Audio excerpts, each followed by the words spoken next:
ndaza rero ndakomeza sinaciye mu rugo njye Rwamagana mpa abantu bari bahari, hari Kalisa Atanazi wigishaga i Rwamagana hariya yitwa Saint Aloys muri segonderi yaho, turafotora turamuha, turakomeza turaza. ubwo mwafotozaga iki? Photocopieuse zari zihari yo ku ishuri, bafotoje ku ishuri. Prefet des études nawe twari twaramwejeje mu muryango. zari page zingahe? Ntago zari nyinshi, zishobora kuba zari nk'eshatu. Page 3. Hari ikintu kidasanzwe se cyari kiriho cyerekana ko ari inyandiko ya FPR cyangwa n'uburyo biba byanditsemo buryo twabikoraga mu ibanga bihishe, ntabwo rero aho nabihaga naho twabaga tuziranye. ubwo genderaga ku kivuga utuye umuntu, aya makuru ndi gutanga ni amakuru akomeye cyane y'umuryango, igihugu cyita umwanzi. Ibyo twari twarabyiyemeje, mfashwe na byambi nkoraho. ariko ntabwo twagiraga ubwoba, numvaga batari bumufate. Icyizere cyari gishingiye nari mfite indangamuntu, ntabwo nta kimenyetso yuko nagiye hakurya nkongera nkagaruka, ntacyo. numvaga batari bumufate. Yego. kandi nari maze igihe nkora ibyo bintu kuva 79 ntawe wigeze amfata. noneho birumvikana byagusabye ariko mugenzi wanjye ko atarahaza, atari iwabo hari iriya za Gitwe, yari n'umwadivantiste, we wabonaga afite ubwoba. icyo gihe responsable Ndemeza agize, we wabonaga yatinye, ariko ndamusobanurira mugane witinya, noneho agumana rero nankurahija kuko yumvaga nawe ari umunyamuryango. nko mu gutinya icyo gihe yabaga ari kuvuga iki? wamubona gute muri ubwo bwoba? baramubwiye ngo azaze mucishe muri parike y'Akagera, nta Gabiro mpamwereke, ndetse n'aho ikigo cya Gabiro kiri, duce Nyagatare tugende tugere za Rwemasha hafi ku mupaka. noneho basaba n'ikarita mapu y'Akagera n'iyo mu Birunga, iy'Akagera yo nayo nyifite iwanjye. noneho rero ubwo dufashe political program tumaze gufotora i Rwamagana, twarakomeje turaza n'iki Kigali tujya kuri RTPN. habaga amakarita turayafata, n'iyo bashakaga yo mu Birunga zose ndazimuha. noneho aragenda.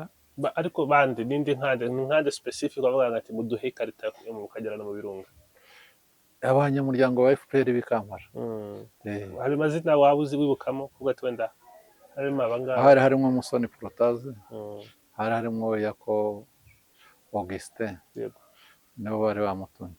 icyo gihe byarorohaga cyane, kuko twabwiraga ko dufite abasirikare bari muri NRA bari baratsinze barafashe ubutegetsi, tukababwira n'amazina cyane cyane Fred Rwigema, Paul Kagame, benshi n'abo Yako yari yarabaye n'aho bari bamuzi, bari abasirikare.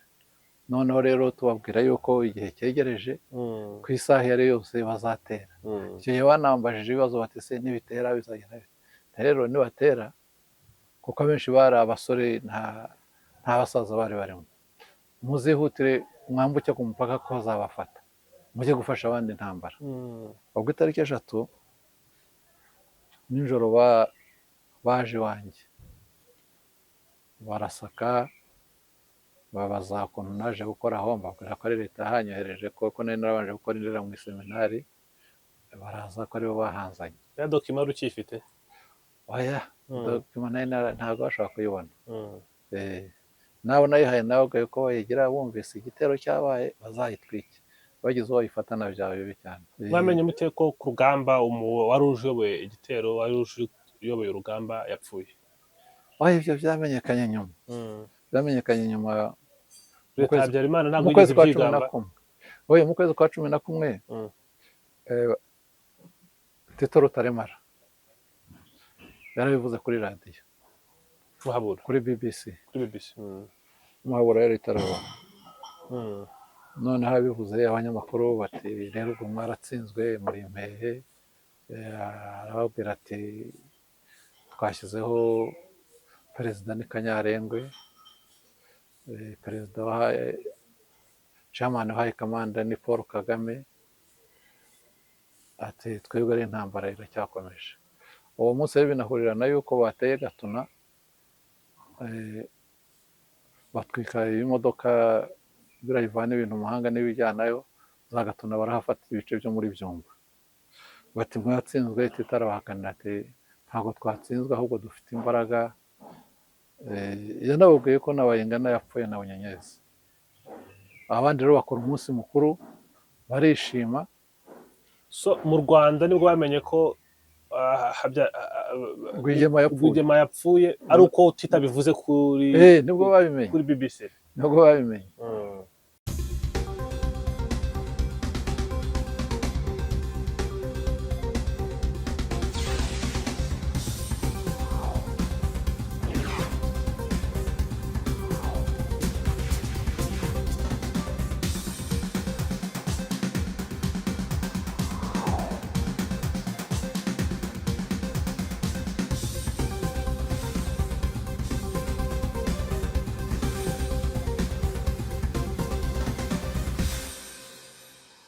Yego mwaramukanya amahoro y'Imana abakunzi ba One Nation Radio, radio ya diaspora y'u Rwanda, ijwi rya diaspora y'u Rwanda. Turi hano aho twagira umugisha nanone wo kubana na Muvunyi Augustin. Twigeze kuganira mu kiganiro cyashize, tuganira byinshi ku mateka akomeye cyane y'iki gihugu, hane nashingiye ku muryango wa FPR Inkotanyi, tubwira byinshi. Tuguhaye ikaze nanone kandi twishimiye kuba mwongeye kwiga mu mwanya wanyu mukaganira natwe. Murakoze cyane. Muvunyi, ubushize mwatuganirije byinshi, twibanda hanini ku bijyanye n'ubuzima bwo hakurya y'umupaka, nuko mwisanze hakurya y'imipaka no kubayo, n'ibitekerezo byatumye muvuga muti no, ibi ngibi ntabwo bizakomeza gutya, agomba kugira igikorwa. Twanaganiriye n'abantu benshi muri FPR batubwira uko byari bimeze, ariko mwe kukihariye tariki ya mbere z'ukwezi kwa 10, tariki ikomeye cyane ifite na byinshi yahinduye mu mateka y'u Rwanda. Iriya tariki wowe ni tariki wari uzi, wumvise ute? Umunsi wa mbere w'isasu rya mbere ryavuye Kagitumba, wari urihe? Mu mutima wawe hahisazamo iki? Narinde irambura aho nigishaga, ubu ni mu karere ka Nyabihu. Iyo tariki nari nyitegereje nk'umunyamuryango wa FPR Inkotanyi. Nari mbizi ko tuzatera ntazi umunsi n'isaha. Mbere yaho gato nari mvuye muri Uganda, mvuye kuzana porogaramu politike.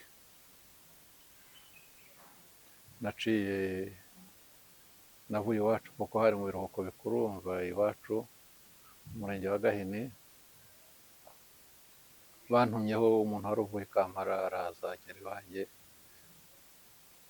arambwira aho tuzavana political program, ariko bavugaga yuko ushobora no kuhahurira na ba Rwigema na ba Bayingana, kuko inzira zaho nari nzizi, ntabwo byari guca ku mupaka wa Kagitumba.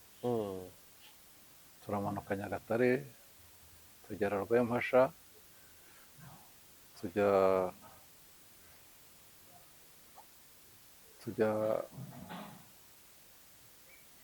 Kazaza. Tugeze Kazaza, mugenzi wanjye nari nsanze aho ngaho witwa Nkurayija ankubita kuri moto, tumanuka mu Gakindo, ageza hasi ku Muyanja. Umuyanja ni urugabano rw'u Rwanda na Uganda. Noneho turambuka tujya kwa Butera. Butera yari umunyamuryango n'umugore we Mukamwezi, agera nk'inka zitaha, ariko umugore we ambonye ati kutazanye umugore n'abana ko bagiye gutera. Nibyo bahora bivuga, ntabwo nibyo bavuga, sinzi.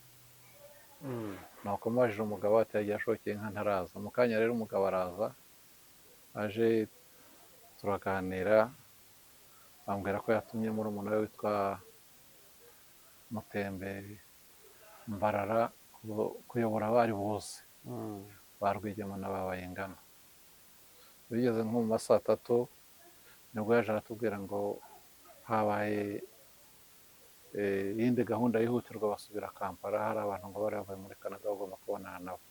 bivuze ngo bari baje na mbere y'itariki ya mbere Ukwakira. Bari baje ngo duhure, ariko ntabwo ari gahunda yo gutera. mbere yaho hari igitero cyabaye hano batamenye.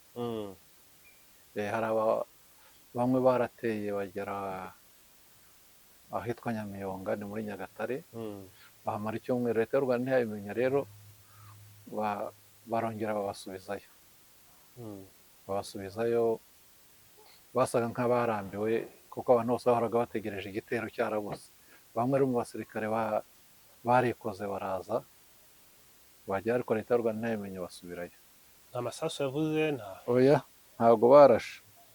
Uwo mugenzi wanjye witwa Murayija waho ngaho hafi na Rwempasha niwe wari warabimbwiye Kayonza ati barateye, kuko twari tubiziranyeho tubiganira, atari ko ntibabimenya ati Fred araza abasubizayo. Urugo rero ubwo babashubirijemo naho bambukiraga n'aho ngaho kwa Butera, n'ababagemuriragaho ni kwa Butera. Nuko umutemberera araza atubwira ko basubiyeyo, agaha political program, ambwira ko bamubwiye ko nza nkayifotora nkayitanga vuba na bwangu hose mu gihugu. ya political program ya FPR igizwe n'ingingo 8. N'ingingo 8. Iyo ni nayo yari verisiyo ya nyuma. Yaje gusimburwa n'iyo ifite ingingo 9 irimo kurwanya jenoside n'ingengabitekerezo. Nuko mu gitondo rero political program baguha kopi? narayizanye ngeze i Rwamagana ndayifotora. bwo kwinjira ku mupaka nta suspicion cyangwa mwaciye? Oya, ukuntu hateye hariya, hakurya hatuye Abanyarwanda, hakurya hagatura Abanyarwanda. nta suspicion yabayeho ngo bakubone uturuka hariya bagukeke? Oya, hari umuntu wari responsable, ariko abaga nimwe no Nkurayija witwaga Ndemezo, agukingira ikibaba. Oya, ahubwo yambonanye n'ubu bari bantumyeho, aravuga ngo turacitse, ngo turajya hehe, nangwa turakora amagendo. Ndamubwira se ducika tujya hehe? Mubwira yuko muzi. Noneho atangira gucisha gake, yari yananyoye. Mubwira ko nshaka muri umuntu we Nkurayija. Arambwira ngo yashokeye inka. Mu gihe rero tukiri muri ibyo, Nkurayija baraje na moto, ati va kuri uyu musinzi. Nuko tugiye iwabo, baratwakira, baduha amata, birangije turasohoka tujya ahitwa Kazaza, baduhera kuri moto turi babiri hamwe na mugenzi wanjye. We tumusiga Kazaza kubera wari umuyobozi wa MRND kandi ari n'umusinzi uri aho ngaho. Noneho yaranjyana angeza ku mupaka aho ku Muyanja, ndambuka n'utuzi dutembuye urutyo kwambuka ukigendera, njya hakurya kwa Butera nari mpazi Gashenyi. Dusoma ya political program. Mu gitondo nsura bene wacu Banegare, nari mpazi biriya bice, njya gusura bene wacu, ariko ngeze hose bakambwira bati zana umugore n'abana, intambara igiye gutera. Ndetse ubwo na papa yaravuye hano muri iyi minsi, bati ahubwo baba barateye igihe cya papa, ariko basanga bizazana ibibazo, bati niyo mpamvu byatinzeho, bati subiraho ugenda uzana umugore n'abana. Nuko ndaza nyuma y'iminsi 2 mfata mugenzi wanjye hahandi na Nkurayija kuri political program, undi turazana turatega tuza. Hari mukuru wanjye yampaye inyana, bari barampaye inyana ndongora. Noneho ndayirongora ndayizana kugira ngo ibe kava, ibe nk'ikintu cyo kunkingira uri bumvaze mvuge ko mvuye kuzana inka, kuko abahari abenshi bari banzi. Ndayizana nyisiga muri bene wacu mu Mutara, ntegereje ko hazaba igiterane cy'inka, noneho bakayipakira bakayinzana bakayigeza i Gahini. Ndaza rero ndakomeza, sinaciye mu rugo, njye Rwamagana mpa abantu bari bahari. Hari Kalisa Atanazi wigishaga i Rwamagana hariya yitwa Saint Aloys, secondaire yaho, turafotora turamuha.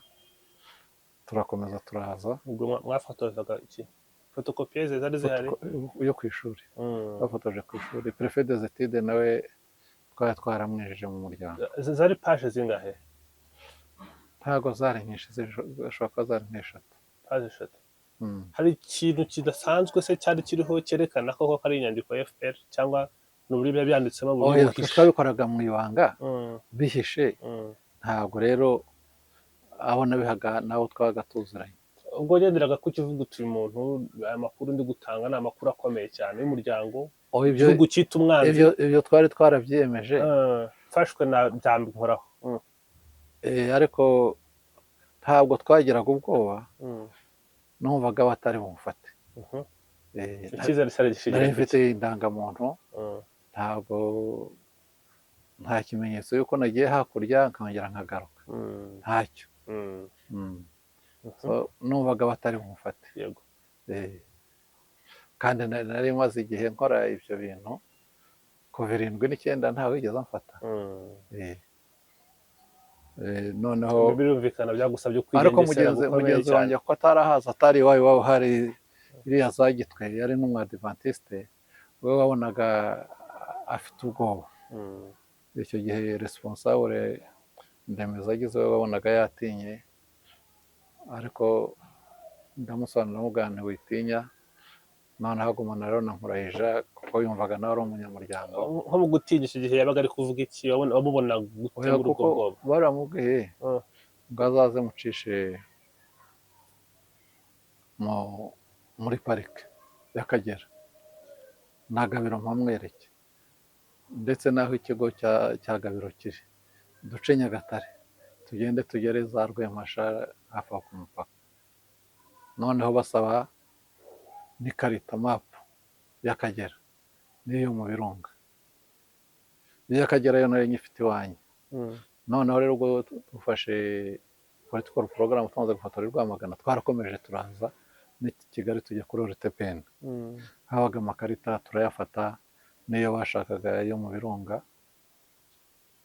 zose ndazimuha noneho aragenda ariko bandi nindi nkande specific bavuga ati muduhe ikarita yo mu Kagera no mu Birunga abanyamuryango wa FPR bikampara hari amazina waba uzi wibukamo kuko twenda harimo abangaba hari harimo Musoni Protaze hari harimo Yako Augustin yego nabo bari bamutumye bari batumye witwa Gashagaza Habati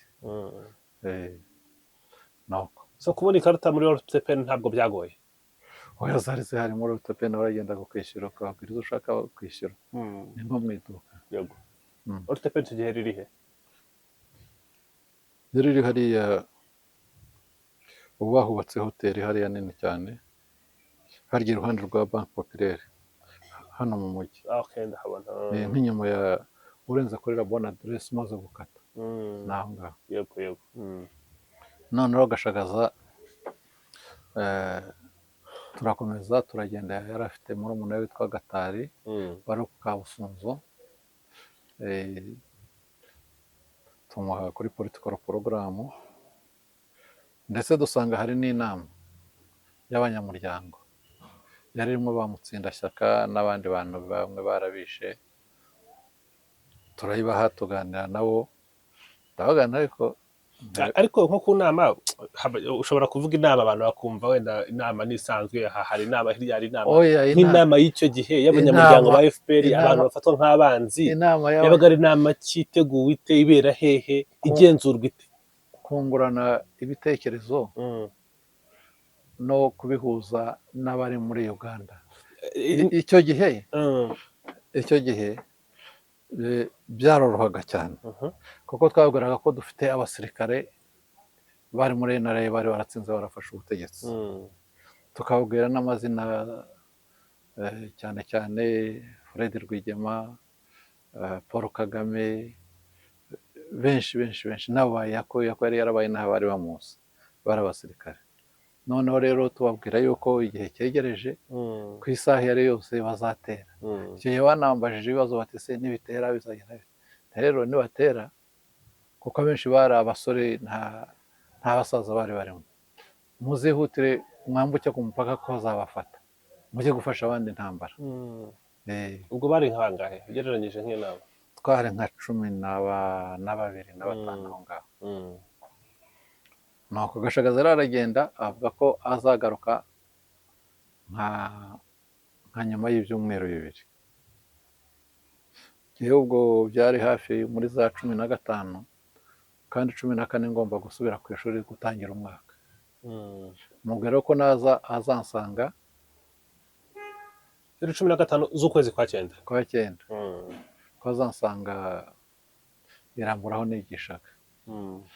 noneho ndamutegereza ndamubura. Yego. Bigeze nko muri za 25 turahembwa. Muri iyo weekend rero kuwa 5 maze kwigisha yenuriye bisi ndazanza kumushaka ndamubura. Kwa murumuna arambwira ati ntiyari yaza. Ndakomeza njye iwacu Kibungo muri komine Rukara. Ndarayo rimwe kuwa 6 ndagaruka ngo ndore ko twakubitana ndamubura. Ku cyumweru rero nisubira ku kazi. Itariki ya mbere rero ntabwo twe twabimenye. Yo kuwa mbere sinigishaga. Madamu niwe wagiye kwigisha avuga yuko bazanye abana bo mu mwaka wa mbere batangira segonderi. Avuga ko yumvise abavuga ko inyenzi zateye. Noneho hari nka 6:45 ushyiraho radiyo Rwanda ihita itanga amatangazo. nuko nguko tumenya nyine yuko waje, kuko barateye ntibabivuga ariko radiyo yabivuze ku itariki ya 2. nuko noneho asubira ku ishuri ariko asanga hari umwuka mubi kuko bumvise ibintu by'intambara. Nabo bazanaga abana bafite ubwoba bati ntabwo tuzi ko turi bugereyo. Noneho bigeze nimugoroba nshyiraho za BBC, nshyiraho za RFI. noneho nkumva Dr Majoro Bayingana Peter niwe urimo kuvuga, avugana n'abanyamakuru ba BBC, avugana n'aba RFI, arazi icyongereza n'igifaransa, avuga no mu giswahili. nuko amakuru arakomera. Icyo gihe Bayingana yavugaga iki? Iyo avuga ko bateye, ko baje kubohoza u Rwanda. cyane cyane avuga ko hari leta yabirukanye mu gihugu, ko rero babujije gutaha, ko ari impunzi za kera zimaze imyaka irenga 30 mu buhungiro, ko rero na leta yari iriho ko yavuga ngo nibagume yongiye mu bihugu bashake ubwenegihugu kuko u Rwanda ari ruto. Ibyo rero byose arabihakana ati ntabwo u Rwanda rwaba ari ruto. Bafite naho inyamaswa ziba, turutwa n'inyamaswa. Avuga rero ko hari igitugu, nta bumwe buhari, ari abanyarwanda bari imbere bafite ibibazo, kandi no mu mahanga bahunze nabo batabafata nk'abenegihugu. ko hari ibibazo byinshi rero bigomba gukemuka. Asubira muri political program ko hagomba kuba demokarasi, ko birimo byo gutora Habyarimana 100%, yiyamamaje ari wenyine, ko ibyo bitashoboka, ko hagomba kuba amashyaka, hakaba demokarasi isesuye. nuko ubwo itariki 3 birakomeza, ndetse nk'itariki 4 bavuga ko bafashe Nyagatare, bafashe Gabiro, ariko Habyarimana yarari mu nama New York. noneho ajya kuri radiyo avuga yuko ari Uganda yamuteye. ntabwo ibyo abanyarwanda yabyemeye b'impunzi bahejeje mu gihugu. ariko Bayingana akabisobanura ku maradiyo, twebwe turi abanyarwanda ntabwo turi abanyayuganda. ariko Habyarimana akavuga ati ni ingabo za Uganda zaje n'ibimodoka byabo n'imbunda zabo, ni Uganda yaduteye. ubwo itariki 3 nijoro baje iwanjye barasaka babaza ukuntu naje gukora aho, mbabwira ko ari leta yahanyohereje kuko nari narabanje gukora indera mu iseminari, baraza ko aribo bahanzanye. ya dokima wari ukiyifite? Oya, dokima ntabwo bashobora kuyibona. Nawe nayihaye nawe ko bayigira bumvise igitero cyabaye bazayitwike, bagize uwo bayifatana byaba bibi cyane. nawe yawe warayitwitse? nanjye yanjye narayitwitse. nuko noneho bati waje hano te, nari narasabye akazi muri minisiteri y'abakozi ba leta, banzana hano bamvanye mu iseminari Ndera. Nasabye na mitasiyo ntayo bigeze bampa. nari mazeyo imyaka 6. nuko ubwo baragenda, ariko umwuka uba mubi. Jye na madamu aho twigishaga batubona abantu bakaduhunga n'iki, intambara nkomeza nyikurikirana ku maradiyo. ubwo ariko bashyize za bariyeri ahantu hose, rudi buroka, nta muntu ugenda, nyine byabaye ibibazo by'intambara bitoroshye. mwamenye mute ko ku rugamba wari uje uyoboye igitero, wari uje uyoboye urugamba yapfuye?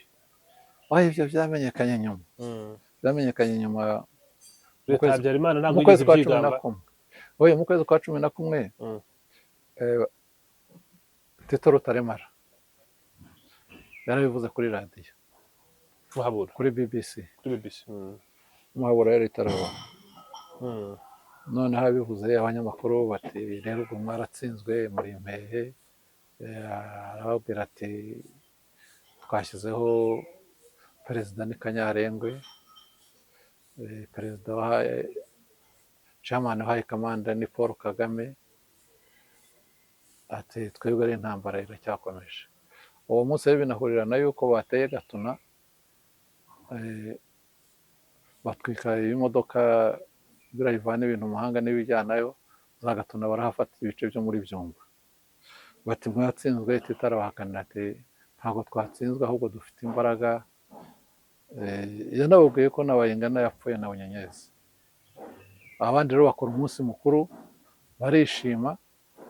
So mu Rwanda nibwo bamenye ko Rwigema yapfuye, ari uko Tito bivuze kuri nibwo babimenye, kuri BBC nibwo babimenye. nuko ubwo rero mu gitondo bakora umunsi mukuru wo kwishimira yuko Rwigema yapfuye, mbese ko batsinze inyenzi zihise inkotanyi, niko bavugaga. Ati twarabatsinze, twanabambukije umupaka basubiye bavuye. ubwo byari bibaye itariki 2 z'ukwezi kwa 11. noneho nanjye nagiye muri urwo rugendo tujya kuri komine Karago mu kwizihiza ibyo byo Rwigema yapfuye, ariko abantu bakaduhunga, nkagenda jyenyine na madamu. kugenda kubera icyo mwahisemo kugenda? Kugenda byari gahunda ya leta ko abantu bose bajya kwizihiza yuko leta y'u Rwanda yatsinze umwanzi inyenzi inkotanyi, inyangarwanda. nuko turagaruka rero nijoro, ubwo ni tariki 3, itariki 4 nijoro baraje noneho baramfata. Bati urarashe, bati nangwa hari abantu barasiye aha, bati tugende. Ngeze imbere rero mpasanga kamyonete ya komine barayinyuriza, baragenda bankubita muri kasho ya komine. nuko ngeze kuko ni ahantu hakonje cyane, nambaye ikote, nayo mfitemo amafaranga. abantu nasanzemo batangira kunkorakora, bamvanamo amafaranga yari arimo, ariko ntihagire unkubita. ahubwo batangira kumbwira bati twe bari bagiye kudufungura, umubyeyi yendaga kudufungura bimwe by'imbabazi za perezida, none mwebwe mwateye ibibazo, mwateye igihugu, mbese bashaka kwigira n'abanyapolitike. bati ubundi waje hano ute, uva iwanyu za Kibungo, ko wumva ari naho banaturutse, mwaduteye wowe urikitse, ba Mugande. batangira kunyita umugande. mu gitondo rero bukeye baza kunkoresha interrogatoire kumbaza. barambaza bati ubundi waje hano ute? Nasabye akazi muri leta nk'abandi banyarwanda, baratinda ariko nkabona mu iseminari naho nigishaga, baraza barahamvana bazana hano, niko naje. bakubazaga neza nta ngufu Oya, nta torture ntabwo banturutiraga ariko barakangataga cyane, bashyiramo igikabyo bati wowe uri n'umugande wagiye ute ukiga kaminuza muri Uganda, leta itakohereje, ariko nti mu Rwanda se tugira amashuri angana iki? Abantu benshi abo mu bice byacu bajya kwiga muri Uganda, turi hafi na Uganda. Aba hano Gisenyi mujya kwiga i Goma muri Zaire, DRC icyo gihe bahitaga Zaire. Abandi ab'i Bukavu nabo abaza cyangwa bakajya Bukavu, abanyabutare abanyagikongoro bakajya za Bujumbura. Ibyo ngibyo ni ibintu bisanzwe, ntabwo abarusuma bakajya Tanzania. Nibyo ntabwo byaba ari icyaha. Abantu benshi niba ari ibyo mufate na Minisitiri Gasana James, nawe muhura ni n'umwangirikani, nawe yize kuri Universite ya Makerere aho nize. Mufate na mugenzi Justine, nawe niho yize n'uw'iwacu. N'umuntu wari burugumesitiri bwa mbere iwacu witwa Kabera Eric, nawe yari yarize muri Uganda. Nta bantu benshi, n'abantu bize bwa mbere bari muri Conseil Supérieur du Pays bitwa ba majoro b'iwacu niho bari barize muri Universite mu Rwanda bataragira na kaminuza. Arakomeza asa nk'umerera nabi, ngeze aho ariko noneho ndumva amaherezo ari bufate na Perezida wa Repubulika. Ati ze mufatira iki? Nti yuko nawe yagiye kwiga i Kongo. Ati ryari? Nti bamwirukanye mu iseminari Kabgayi, Habyarimana Musenyeri Bigirumwami yamujyanye kwiga muri Saint Paul muri Bukavu. Ati shati wowe ati uri maneko? Ntabwo ndi maneko. Ati se ibyo wabimenye ute? Ndabizi, ntese mu Rwanda ibintu byose ntitubizi. Tuguzi na se Habyarimana ntamuzi Jean Baptiste ntazirikana nyina wa Suzanne. Ati se wabimenye? Ariko jyewe hano mumaze imyaka 6. Kandi ari ururi wabo.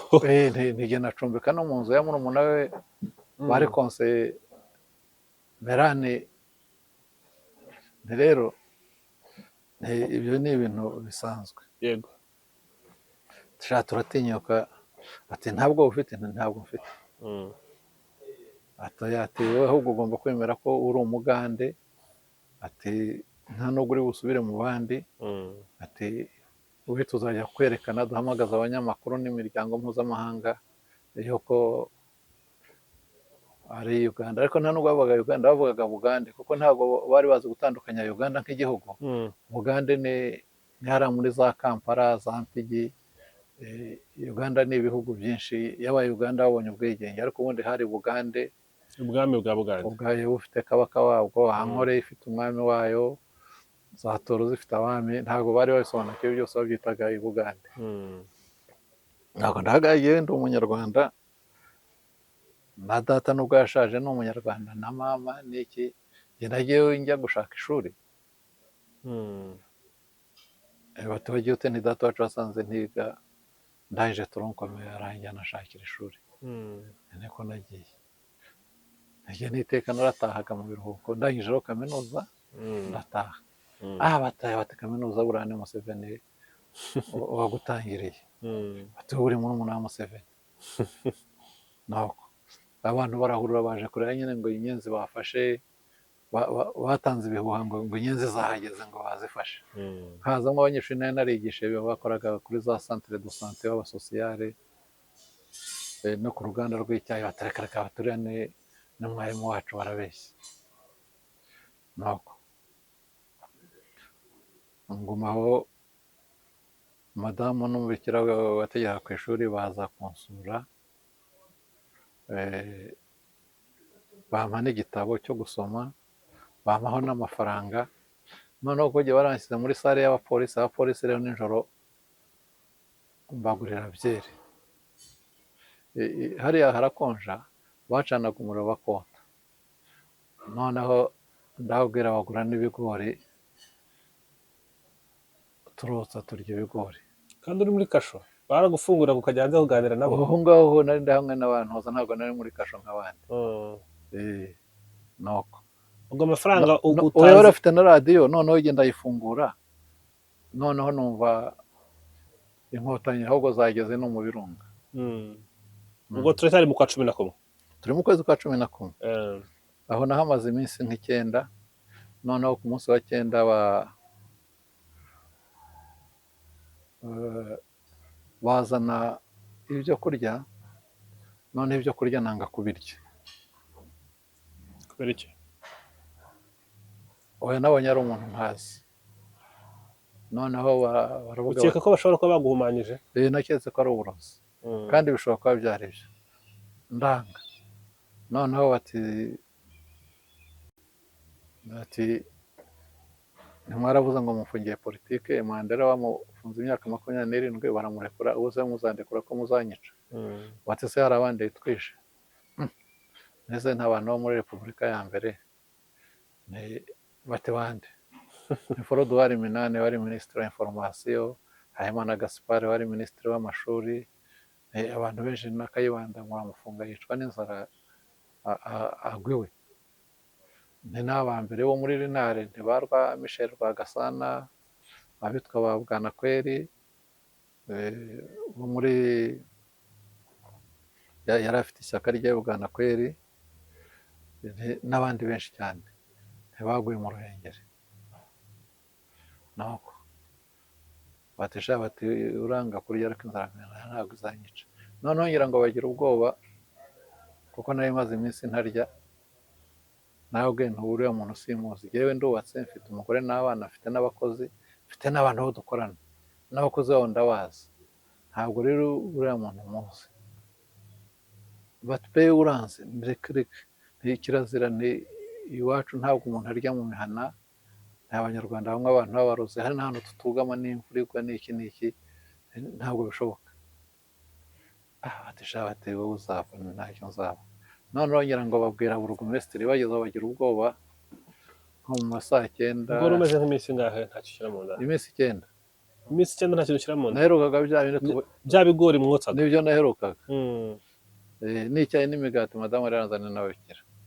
noneho bati sohoka, nibwira ngo bagiye kundekura ntahe. noneho mbona barakase, berekeje kuri uyu muhanda mukuru wa Ruhengeri Gisenyi, ariko uca ku kigo cya gisirikare cya Mukamira. nibwira ko bagiye kunyicira mu kigo cya gisirikare. umuntu aturenze irembo gate yaho, tugera ku muhanda mukuru, nibwira ngo barankatisha mu Ruhengeri, buriya ntibazajya kunyicira, mbona ntibagiyeyo, noneho barankatisha. ndavuga nti buriya baranyicira mu Bigogwe.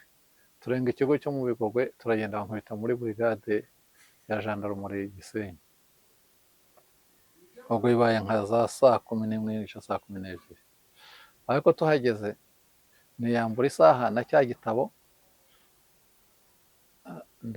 ndabimuha, nti uzabimpere directrice n'umugore wanjye, mbese bizabe nk'ikimenyetso y'uko bantwaye. ntabwo bigeze babibaha. ndara aho ngaho rero, mu gitondo banjyana muri kasho yindi, nsangamo abantu benshi, n'abaprofeseri bigishaga ku Nyundo twari tuziranye, n'abacuruzi ba Gisenyi. ndaramwo. mu gitondo hari umugabo witwaga Bwanafeza Augustine wacuruzaga, yaranguzaga amatabi, amasegereti. noneho we yarasohokaga, umugore yaramugemuriraga, akagenda akanywaho ka byeri akanarya.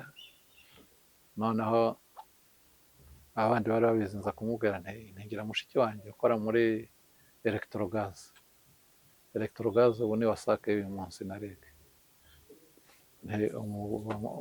umbwire umugore wawe amubwire ntafite mushiki wanjye witwa Erusa Kabera akoramwo, yari umukobwa wo kwa data wacu, amubwire ko ndi hano. Noneho aragenda kuko aramubwira, noneho ndaza kungemurira, nazana ibyo kurya umukora yabivanye muri resitora kuko yari amaguru y'inkoko, imigati n'amacupa ya fanta n'ikiro cy'isukari. Ndabirya nasangira n'abandi bari bari aho, ariko aranyizeza ko twavuganye ari inyuma y'umuryango, ati ndagerageza baze kugufungura. Nuko ubwo ndara aho ngaho, mu gitondo arongera arangemurira icyayi muri teremosi, ati rwose ati wihangane. Bigejeje rero nka saa tanu baza gufungura abantu, twebwe batujyana muri prison centrale ya Gisenyi.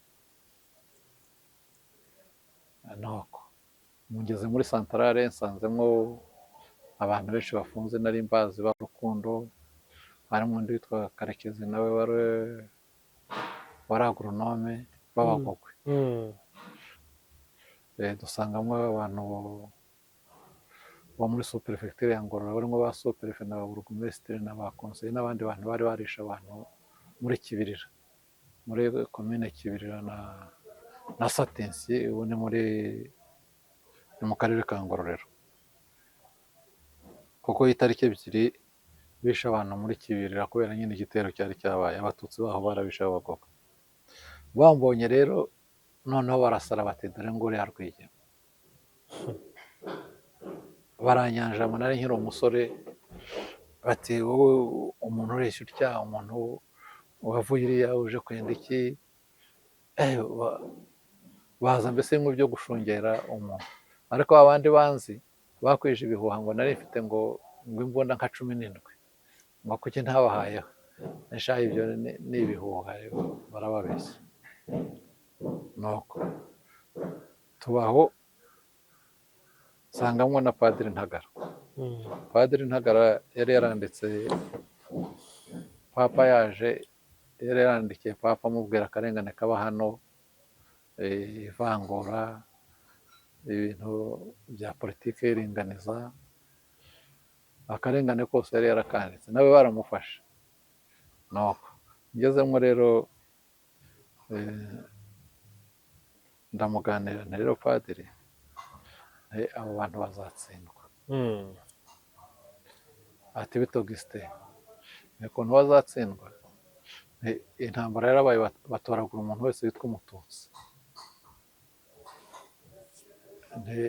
Ntabwo rero biriya bizabahira.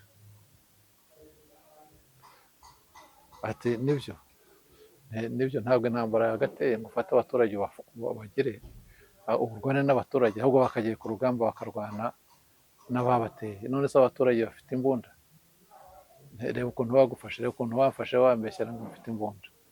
Nuko ati uzi ko ari byo, ariko ntukajye usinzira, niba uri inyeshyamba zirwana nijoro, ndabizi ntibazadufungura. Ku manywa tujye tugira turyameho, ariko nijoro tube maso, inyeshyamba ntigewe ndabizi. Ariko ubwo mwabaga muri nk'abangahe nko mu cyumba kingana gite? Muri gereza twari benshi cyane, bari barafashe abatutsi bose, nimwe bari hari n'abahutu bamwe na bamwe nabo n'iby'inzangano bakabazana bakabakubitamo. Nuko icyumba ngo kingana gute? gereza ya Gisenyi. Mwari mwagiye muri gereza mwavuye kuri brigade? Twari muri gereza hari hanini yego. Ariko ubwo mwagiyemo nta dosiye, nta dosiye, nta n'urukiko? twari dutsikanye, bagafata n'abagande, abashoferi, abantu b'Abatanzaniya, abanyamahanga bose bakaza bagakubitamo, baratoratoye.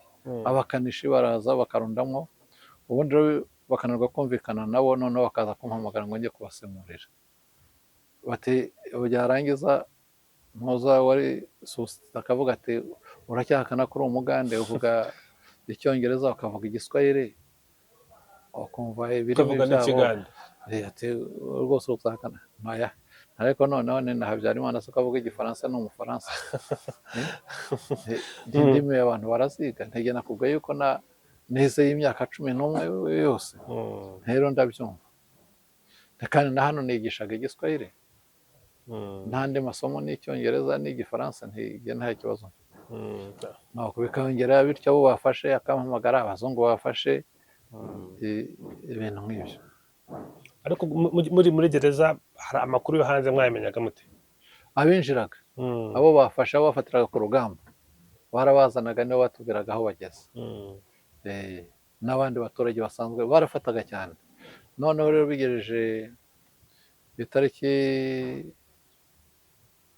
mu kwezi kwa mbere, itariki ngira ngo 21, inkotanyi rero zitera Ruhengeri, zifungura gereza.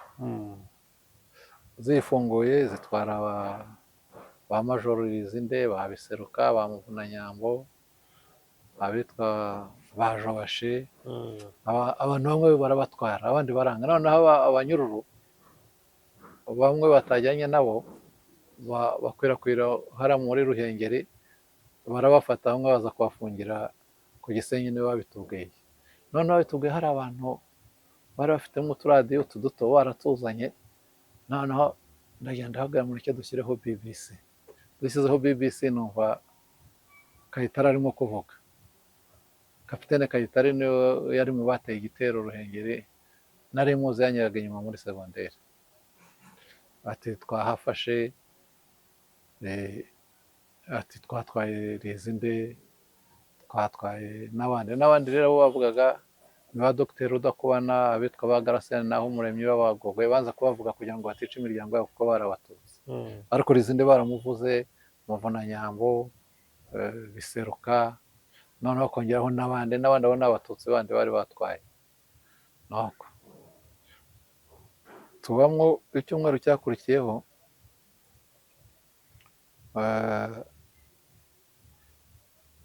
ubwo ku cyumweru Musenyeri mucyumva ko bateye bafunguye gereza ya Ruhengeri. Twarishimye cyane. Padiri Ntagara yarampoye ati Augustin, ati ntukavugane n'abantu, ati bamwe bakugurisha kuko ufite amakuru ya nyayo. Natwe ariko bazadufungura. Ubwo naho naganaga icyizere cyese kigaruka. Noneho ubwo leta isa nkaho yasebye, kuko yaravuga ngo inkotanyi ngo ziri muri Uganda. Barano baje bajya mu mujyi wa Ruhengeri bafungura gereza. Biba rero noneho ikibazo, kuko inkotanyi baravugaga ko kuri radiyo bati twebwe turi mu Rwanda. Urumva kongera guhakana ko ari Uganda bisa nkaho bibaye ikibazo. Noneho intambara irakomeza, ariko ubwo hagati aho ngaho umugore wanjye yarahunze, bamaze kwica Majoro Rwendeye, Zarambura umugore wanjye niho yari ari, barabatera. Ariko nyuma za Majoro Rwendeye yari muntu ki? yarashinzwe ibintu by'ibimodoka biriya by'intambara, yari umusirikare ukomeye abishinzwe. Noneho asubira rero iriya, kuko Habyarimana yari yaravuze ngo yarabatsinze. Rwenda akavuga ati inkotanyi, ariko niko batubwiraga, ati inkotanyi zirihuta na Kigali, barongera bamusubiza. Bamushubije yaragenda agwa muri ambushi hariya hirya za Rwinkwavu nka za Nyankora aho ngaho. Nuko arapfa. Apfuye rero Rambura, haza umwuka mubi ahantu hose ko Rwendeye yapfuye. Ba madamu barabatera, n'abanyeshuri b'Abatutsi n'abarimu babamera nabi, ndetse bicamo n'abanyeshuri bamwe ahitwa ku Kibisabo hakurya y'Irambura, hari ishuri rya Giri Veterineri. Noneho madamu rero Musenyeri aza kumuvanaho n'ababikira, bamujyana ku Nyundo. Musenyeri Karibushi aje gusengera abanyururu, ko harimo n'abapadiri bafunze b'Abatutsi. Kumbwira padiri, ntuze kureka mvugane na Musenyeri,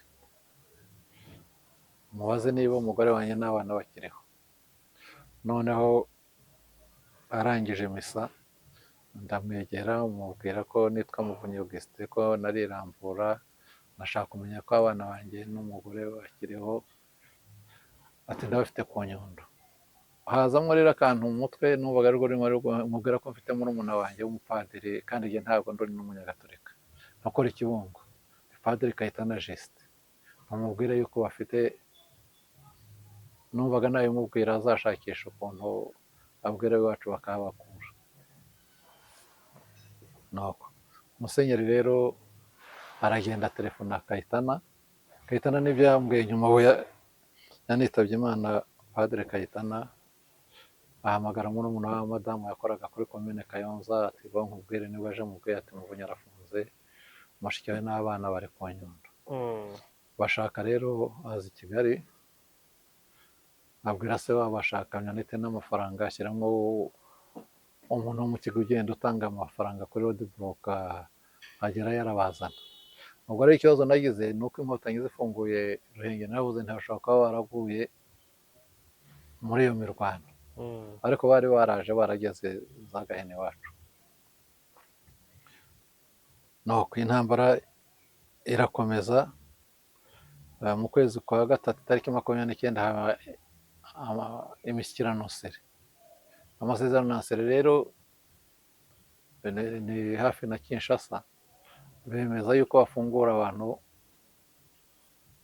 bo bafashe ko ari ibintu by'urugomo. ariko niki cyasunitiye leta y'u Rwanda ko yakemera kuba nayo yajya muri ayo masezerano ya Nsere, kuko ntabwo yabemerera. Yagiye nko kumuhuza ari Mobutu, kandi Mobutu yari umuntu wa Habyarimana. noneho bemera kuvugana. Amasezerano ya Nsere ninde yunguraga cyane hagati y'inkotanyi na Habyarimana? Bose yarabunguraga kuko hari harimo bimwe byo guhagarika imirwano. noneho bavuga ko bazafungura abantu, noneho nyuma yaho batangira kugenda bafungura abantu buhoro buhoro. nanjye bigeze mu kwa kane tariki 6 baramfungura. ubwo wagiye bagufashe mu kwa 11 ufungurwa mu kwa kane itariki 6. noneho ndara kwa se wabo na madamu hariya mu Gatenga witwaga Wikirifu. bampa amakuru ko bateye iwanjye barya inka, barasenya inzu, baramenagura, kuko inzu yanjye nasigaga ngikinze ngo bashakamo ngo imbunda ngo na dokima z'inkotanyi. nuko mu gitondo rero mbona madamu araje ko bari barafunguye abantu za Kibungo, za Rwamagana, za he, abo yibwira yuko bananyishe. noneho arambona, turaraho mu gitondo turataha, tugera iwacu. hashize nk'ukwezi nari maze gufata agatege, noneho ntitujye kuri komine kugenda basabaga resepasi. turagenda burugumesitiri wari warateye iwanjye witwa Mpambara, baranamufunze Arusha, Mpambara Jean. nuko ndagenda, madamu arabanza arayifata resepasi kuko yari asanzwe ajya kuzaka. noneho njyamo kuko nagomba no kwaka indangamuntu. Sekreteri aramubwira ati hano hari umugabo witwa Muvunyi Augustin ushaka indangamuntu, ntabwo yuko bamufunguye, umwarimu mu mashuri y'Igisenyi. njyayo, Mpambara ati ni Muvunyi Augustin cyane. noneho ahamagara sekreteri, aragenda araza umubwira umwirondoro, wuzuza indangamuntu, arasinyatiraho kashe, yampana resepasi. ndasohoka hari umunsi w'isoko rero ahitwa Karuhambi iwacu aho ngaho, nsangayo madamu n'undi mudamu twari hamwe witwa Mutetere Dativa. ntabwo ntibayimpaye rero resepasi yo kujya Igisenyi, noneho uzamfata azanyica, ntegewe ndashaka ko njya mu Nkotanyi. batuzaca hehe? none kuva Kibungo ujya Gisenyi, urumva ntigewe nshobora gufata imodoka nkaca mu bice bya Kibungo, ni hafi na Rusumo, nabona uko nambuka. manutse epfo zazaza nabona uko njya i Burundi. nanone nciye Kigali ikora ku Burundi, waca na za Gitarama ntigewe nzambuka, nangwa se nzashaka ukuntu nca muri aya mashyamba ya parike ngende. Barabiseka babihindura urwenya. Buracya ku wa kane Dative yakoraga muri ONG agomba kujya i Kigali, kandi imodoka nyinshi bari barazifashe ari bushyire ibitoke abantu bo bakorana yego muri Compassion International. Noneho ambonera umwanya na madamu agomba kuza i Kigali kubaza iby'akazi, kuko nanjye nari nababwiye ko nshaka kubaza iby'akazi ariko neza ko bidashoboka. Noneho Dative aranzana, anzanye ngera i Kigali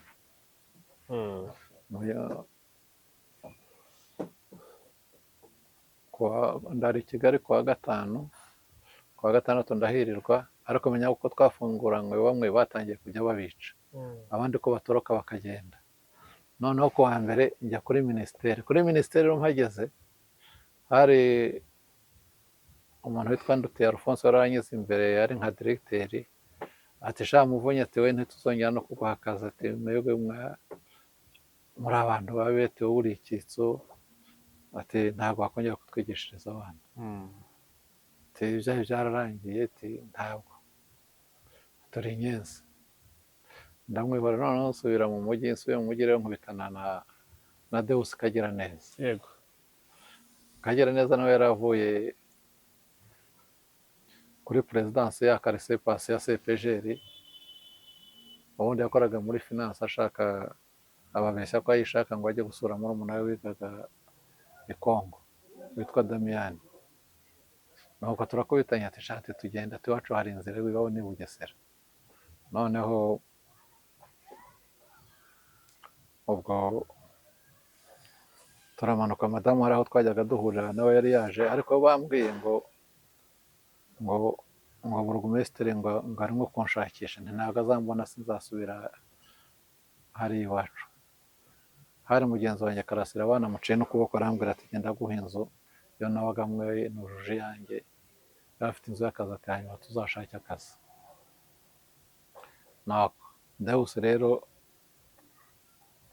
ati tugende, ati Bugesera hari inzira, ati abantu barambuka. Nari ntaracura umuhanda ujye Bugesera. Turagiye turaye i Nyamirambo, ariko ubwo twabonanye n'umugore w'umufaransa, Deus yari arize mu Bufaransa, witwa Suzana, umugabo witwa Patrick, ariko umugabo adahari. Atubwira ati mu gitondo ndabatwara. Nibwo rero mu gitondo tuzindukirayo, wa mugore ashaka amayisikoti y'Abafaransa bari barahuriye Habyarimana, baradutwara baducisha muri za bariyeri, twambuka Nyabarongo tugera iwabo wa Deus. Tuhageze barakata baragenda. Deus yabeshya nyina ko agiye gusura murumuna we wiga i Kongo, Zaire y'icyo gihe. Turagiye twikubise i Nyamata. Tuhageze Deus ngo yarigeze gushaka yamaza kwa burugumesitiri no kwa depite, abakobwa b'abatayeri bari bahari, bati wowe Deus uva aha ngaha barongera bagufate. Turahava tujya kwa Nyirasenge ahantu hitwa i Kayumba, umugabo witwa Kayirama, umugore we yitwa Mukamugema, muri Nyirasenge wa Deus. Tuhageze rero hari mu mugoroba, inka yabo yari yabyaye yabananiye, ariko ndagenda ndayibabyariza. Nje ndakaraba intoki, bamisaho ndakaraba, bazana urwagwa, ntabwo nywa inzoga. Noneho baza guteka baratugaburira, banzanira amata, ariko uwo Nyirasenge wa Deus aravuga ati se, ati umugabo utavuga, ati ni ngombwa kujya mu Nkotanyi. Yakadane se navuga iki, Deus ko aganira n'ababyara we n'abantu bahanabazi, yewe naje muherekeje tuje kukuramutsa. Nako ati nimunagenda mwuko ntwara umwana yari afite umuhungu witwa Adrien, wenda yakurongora. Inzu ye niyo twari turimo. Nako turaryama, mu gitondo bujya gukera tugenda nk'abagiye kwihagarika. byari kasanga he nka za saa 10. Twari dufite igare, mpeka Deus turagenda, hari bagenzi bacu. inzira mwari muyizi bageza ku Deus yarahazi, Deus yaratuye. ariko twari twashatse n'umuntu uri butuyobore gayide witwaga Serubibi. Noneho tujya imbere twamuha amafaranga umwe icyatanu n'icyatanu, twari bane yafashe ibihumbi 600. Bitandatu by'icyo gihe 90 yari amafaranga menshi, ni menshi cyane y'ubu. turagenda ducisha dukatira Mbyoha, ni hafi y'ikigo cy'Igako. Ndahabona Mbyoha. Turagenda mu ishyamba rya Gashora, atugeza ahantu atwereka biriya ipoto byerekana byo ku mupaka mu ishyamba aho ngaho, barakata asubirayo. Bagenzi bacu bari basigaye inyuma nawe kuko twanze kugenda igihirire. Noneho turanamubwira ngo tugende, aranga ati nzabanza n'abandi. Nuko turagenda rero aho mu ishyamba, tugeze imbere hari ahantu inka zarishaga, inkware ivumbuka mu mushabishabi, Deus arirukanka. Ariko ubwo turareba i Burundi kuri Lake Rweru. Noneho nanjye ngenda imbere, ngeze ahantu hari ikira gishora inka kuri Lake Rweru, ku kiyaga cya Rweru. Noneho uzengurutseho amapine y'igare, nandikamo John, nshyiraho fureshe yerekana direkisiyo nerekeje aho nerekeje. Nta wundi muntu wari bubimenye ko ari John, nahagera aramenya ko ariho naciye. Tugeze imbere mpura n'umurundi wari ufite agataro, ngira ngo yabaga ku isoko nko kugurisha imyumbati nangwa ibijumba, mubaza duhanahwire. Mukubita ku igare turagenda, ngiye mpasanga Deus. Nuko ari nko kubwira abantu ukuntu twari dufunze uko mu Rwanda bimeze. Nuko mu kanya turongera twurira igare, turagenda batubwira yuko hari ahantu bakirira impunzi hitwa Irenga. Dufata umuhanda turagenda, tugeze mu marembo duhura n'umugabo n'umunyamuryango witwa Joseph Bitanga Impuruza, ariko bamwita mwarimu. Yari mu bari bashinzwe rakritoma y'abantu bajya mu Nkotanyi. Nibwo tubwira ati mugenda, atari ko ati hariya ati abantu ntashaka umuntu uvuga ngo muzashake ukuntu mwahava, tuzavuga ko tugiye kwivuza, nta vuriro rihari, ati rihari mu Kirundo. Nuko turaramo rimwe mu gitondo rero tubwira abapolisi baharindaga ko dushaka kujya kwivuza ko bashobora kuba baraturegeye muri gereza. Baraduha ko dushaka no kugera hari iposita. Tugeze ku iposita rero mu Kirundo, Deus yari afite bene wabo, yari afite nyirasenge witwa Rosalie wabaga i Bujumbura mu telefone. Nibwo batubwiye bati nimugende mushake Dr Sahaha kuri hopitali, mushake na Bimenyimana wari umuprofeseri muri lycée d'Okahe. Noneho Sahaha atwandikira transfert medical tujyana i Bujumbura. Dusubirayo, batubwira aho turara, witwa Bimenyimana Augustin, nawe yari umuprofeseri aho, aratujyanye turaye iwe. Ariko Deus asubizaho rya gare ko ritari ryacu, ryari rya Denesi. Asubira amubwira ko tugiye, ababwira nabo ko bazadukurikira iyo nzira bazaca, ko bazagurisha amagare, bari bafite amagare abiri ko bazayagurisha, noneho bakaza.